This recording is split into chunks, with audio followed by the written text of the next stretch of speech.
Si Doc, hindi lang siya sa magaling na doktor, very approachable pa. Ano siya, very patient. Kasi di ba, nung first time ko first session ko, kinakabahan ako kasi nakakala ko mabali or ano.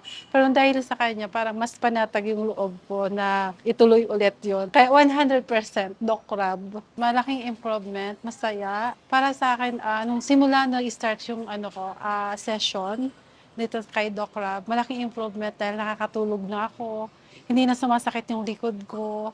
And then, confident na ako sa sarili ko. Kasi simulang nung laman ko, nagkaroon ako ng scoliosis this year dahil sa result ng x-ray. Siyempre natakot, naiyak ako kasi as in nag-curve na siya.